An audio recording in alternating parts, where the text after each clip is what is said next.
Hello guys, good morning and welcome back to my YouTube channel.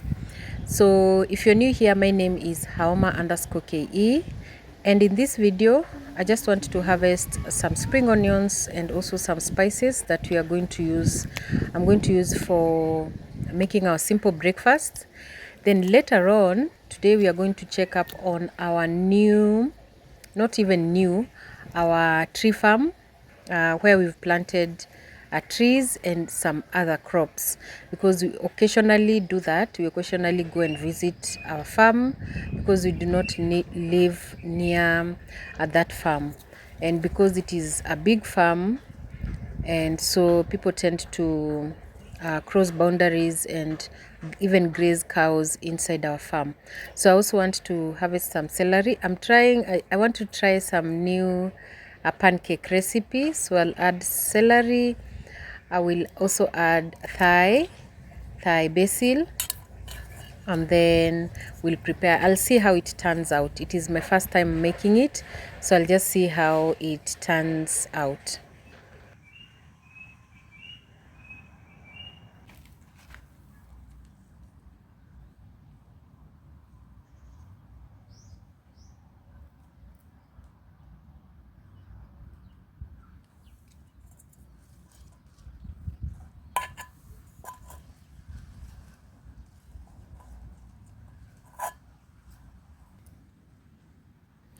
I also want to see if I can propagate the basil. I've propagated the oregano and also the thyme because it's just uprooting some roots and then planting directly to the soil. But for Thai basil, I think you're supposed just to use the cuttings and then plant. So I'll see how it goes, if it will survive or not. But I'm hopeful because there are two ways. You can either have a cutting and then place it in a water bottle or just container that has water, and then let it stay there for around 2 weeks. When it has developed some roots, that's when you transplant. But now me, I just want to transplant directly to the soil and see how it works.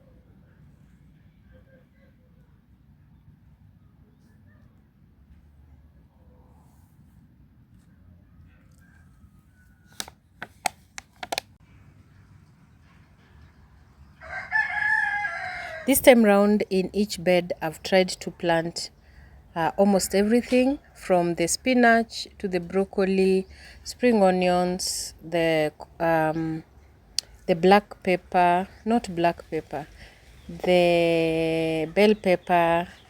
I wish I get the black pepper seeds. I don't know how black pepper looks like as a plant. Maybe if I get one, I'll try and plant it and see if it will do well here. And also the cayenne pepper, I haven't gotten the seeds, but I'm hopeful one day I'm going to get the seeds and also plant them here.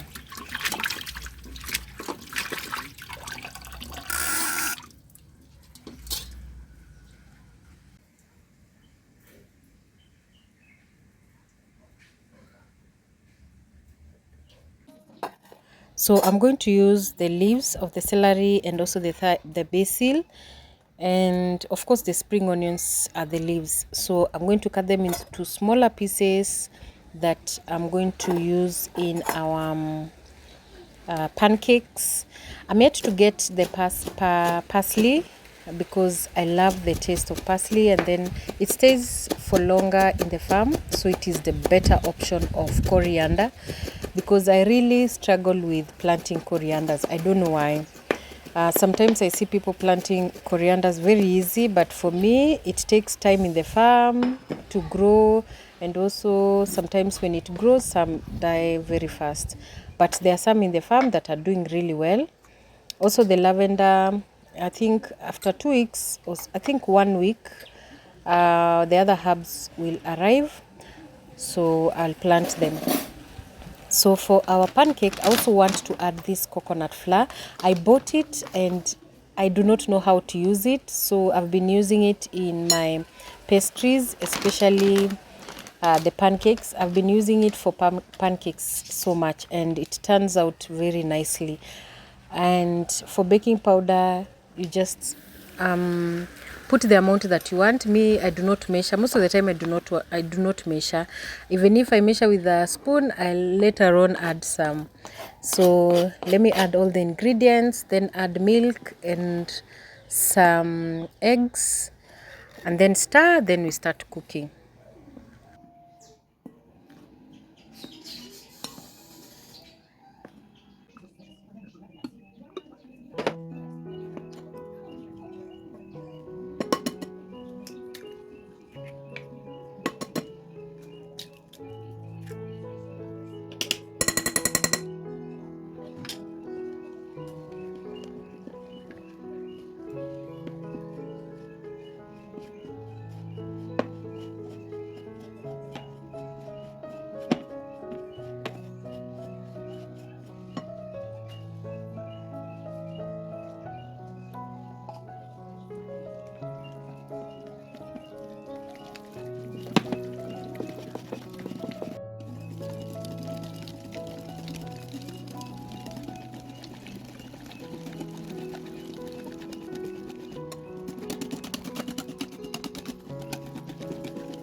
So for my pancakes, I do not like them to be either too runny or too heavy. So this is the best consistency. And also when I'm cooking, I know most people do not use cooking oil when they are cooking their pancakes. But for me, I use a little bit of cooking oil, especially just to brush it off either on top or below. But also if you have some honey, you can also use honey at the end when you're serving. So, and I also love some big pancakes. So for our butter, this amount of butter we are going to use, I'm going to get around 5 pancakes, which is enough for us because we are 5, so everyone will eat just one, or my smaller kids will get a half because they cannot finish full, and then the rest of us too. So that is how I make my pancakes, just big enough for when you just eat one, you're just okay. And they have to be slim or tiny or conde. Yes, they have to be slim, not the a little bit heavier ones.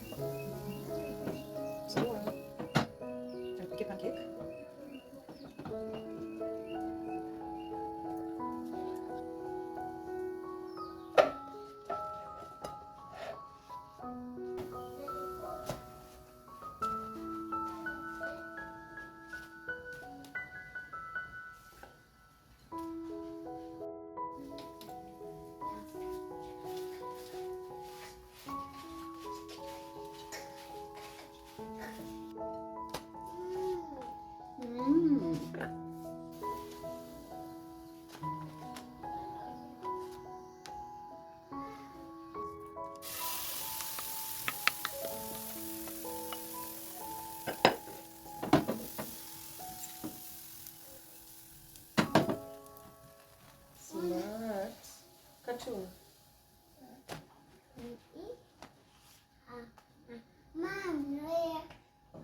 Hey, smart.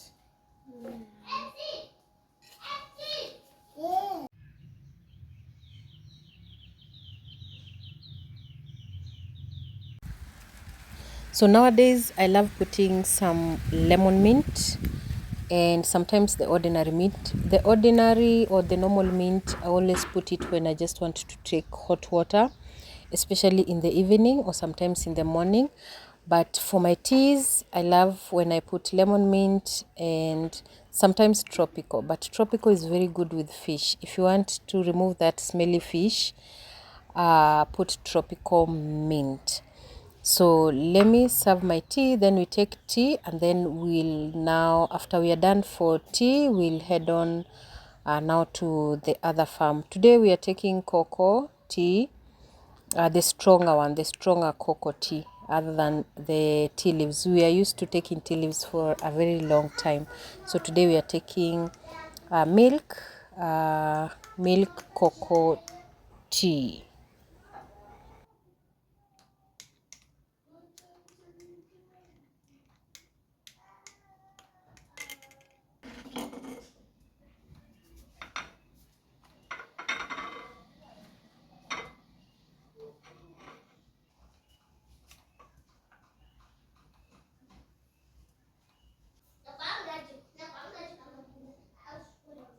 Thank you, Mom. Welcome.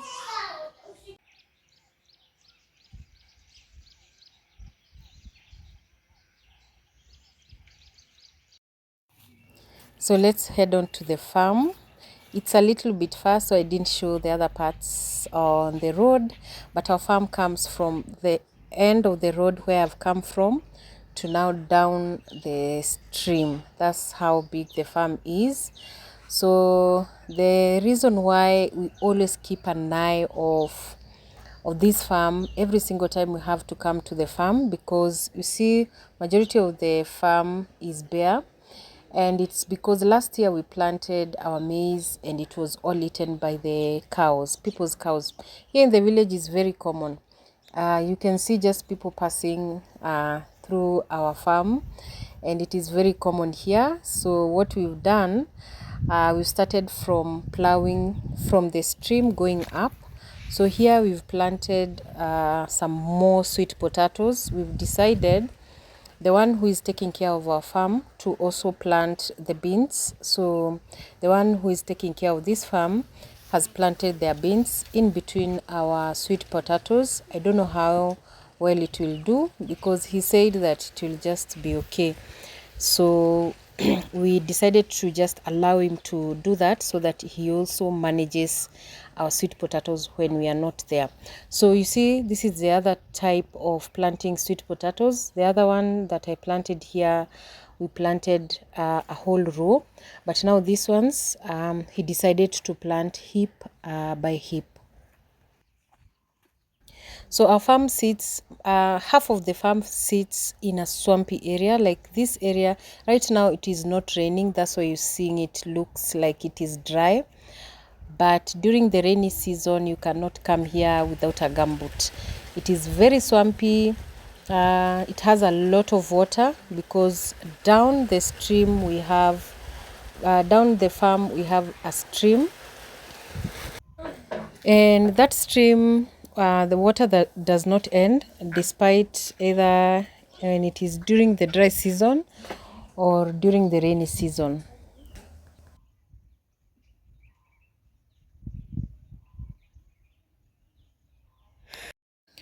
So in this farm, at the end of now the farm, where almost where the stream is where we've planted majority of the trees. So these are the blue gum, or we call eucalyptus tree, or sometimes people here call mitimbao. So the reason why we planted eucalyptus, we are always told do not plant eucalyptus tree where you farm, because it tends to suck up all the nutrients in the soil and also the water.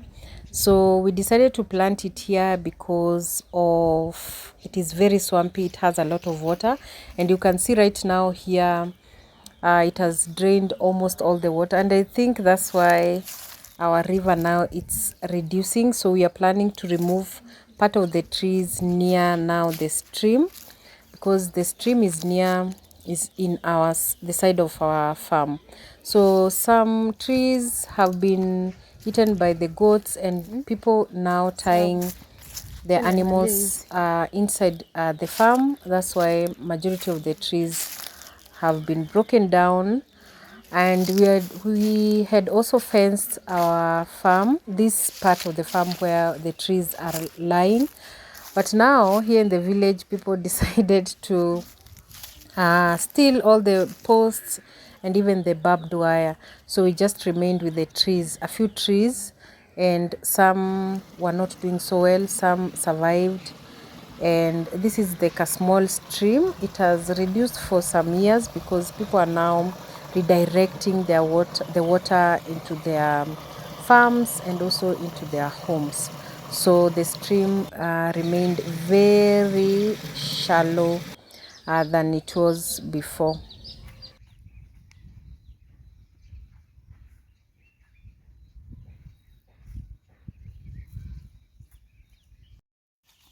Initially, we had planted around 700 here, and right now we are remained with almost 500 trees in this section of the farm.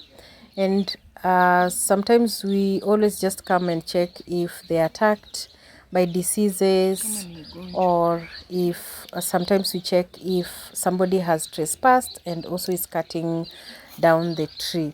So that's why we occasionally just come to check up on the trees, so that when people see you around, most of the time they tend to not interfere in your farm.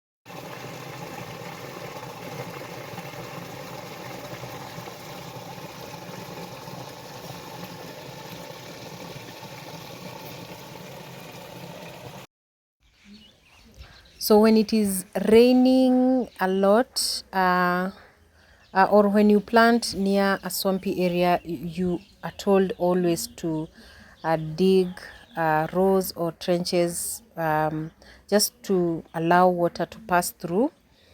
And because here we have anthills, a lot of anthills, we also treat the ground so that majority of the trees do not die because of being eaten by termites. There are a lot of termites here. So this area, when it is very rainy, it is you cannot step here. It will be just be a lot of water, and it is always bouncy. You know, when you go to a swampy area and you step on the ground and it is bouncy, that's how it is. So we've also allowed our caretaker of this farm to plant maize on one part, and then we've planted also maize and beans on the other side of the farm. So you see, we are trying to plow so that all this area will just be crops, so that we can prevent people from grazing inside our farm.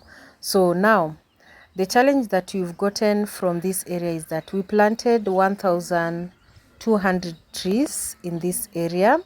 So when we came with 1,000 trees, and then we realized the holes that we had dug were too many. So we went for some other trees and we planted. So this is the size of the other part of the farm that has trees, and majority of them did not do well because the time we were planting, it was raining a lot. So this area was swampy. It had a lot of water. So majority of them did not survive. But right now, because these other ones are doing well, you can see people graze here, which is something that we are trying to discourage, because this is a sign of somebody who grazed their cow and the cow left some evidence. So majority of the trees did not survive because we wanted it to be like a small forest. So in between, majority of the trees did not survive. So we want to add another 2,000 trees on this section so that we fill up the spaces, and also just to prevent people from passing through and also because all this area was bare. You see now the problem with termites, they tend to eat the trees from the roots, so the tree will just die and will not know what is going on. So we've planted also maize and beans in between just to maintain the farm, because if it remains trees only, all the trees will be eaten the same way the other side of the farm the trees were eaten, because we had not planted anything in between our tree farm.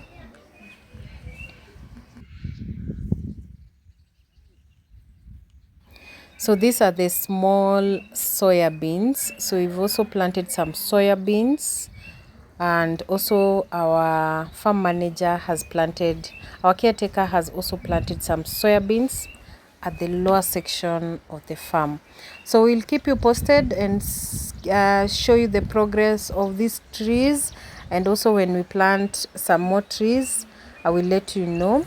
We are not sure if we plant other because the other time we planted different types of trees and they did not survive. That's why we decided to plant eucalyptus.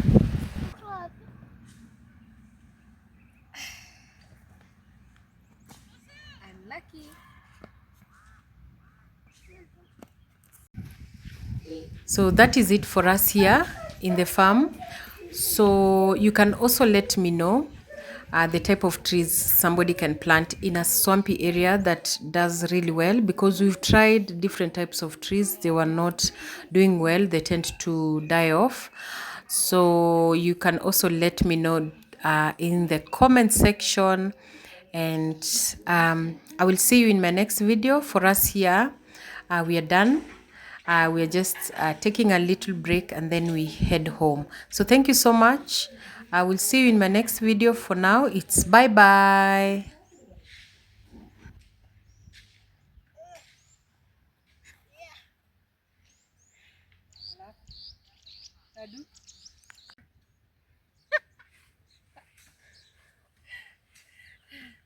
Now here I can go down.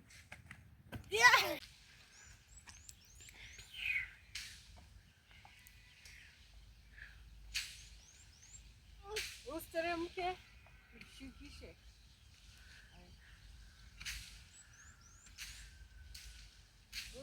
Kuja tu. Only trust. Don't trust me.